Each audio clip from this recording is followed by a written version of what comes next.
Hi friends, இப்போ நம்ம என்ன செய்ய போகிறோம்னாக்கா தேங்காய் பால் இனிப்பு கொழுக்கட்டை. இதுக்கு என்ன செய்யணும்னாக்கா 1 மணி நேரத்துக்கு முன்னாடி அரிசி மாவு போட்டு கொஞ்சம் தூள் உப்பு போட்டு பனைச்சி சின்ன குட்டி குட்டியாக ஊற்றி போட்டுடணும், உணரணும். அதுக்காட்டி காமிக்கிற கட்டை.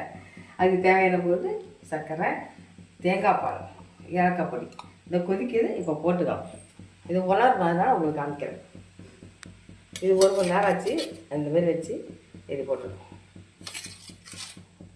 போட்டால் தனித்தனியாக இருக்கும். நாங்கள் புளிஞ்சு விட மாட்டோம். எதாக இருந்தாலும் இந்த மாதிரி செஞ்சால் அது ஒரு டேஸ்ட்டாக இருக்கும். இப்படி பொல பொலன்னு இருக்கும் வந்துருக்கீங்களா, அதனால தான் இது போடணும். பொல பொலன்னு இந்த ஒன்று ஒன்றா ஒருத்தே ஆகுது, இது மாதிரி இருக்கும். அந்த வெள்ளம் போட்டு நல்லா இந்த பச்சை வேகம் போகிறது வரைக்கும் காய்ச்சிட்டு தேங்காய் பழம் ஊற்றி இறக்கிறத ஏலக்காய் பொடியை போட்டு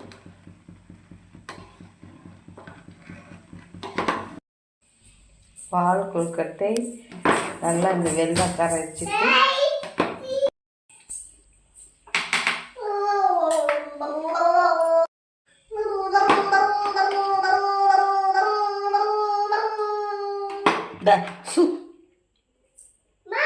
என்ன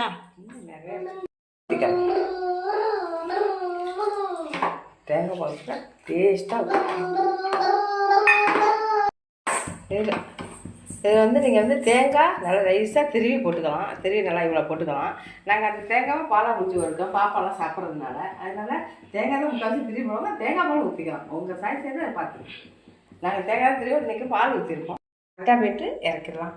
சரியான பால் கொழுக்கட்டை. வாங்க சூடாக சாப்பிட்லாம். நீங்கள் ட்ரை பண்ணி பாருங்கள்.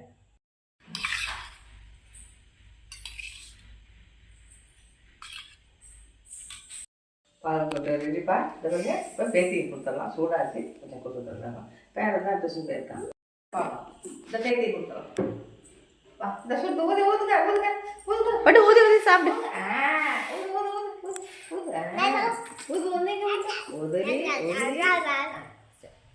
ஊதி சாப்பிடு. ஆமா அப்பா பட்டு எப்படி இருக்கு? நல்லாக்கா? நிஜமா நல்லாக்கா?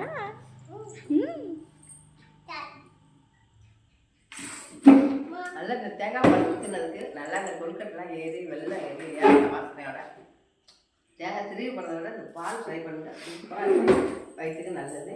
பிள்ளைங்களாம் செஞ்சு கொடுங்க. வாங்க எங்கள் வீட்டுக்கு பால் கொடுத்து சாப்பிடலாம். தேங்காய் பால் கொடுத்தேன். தேங்க்யூ.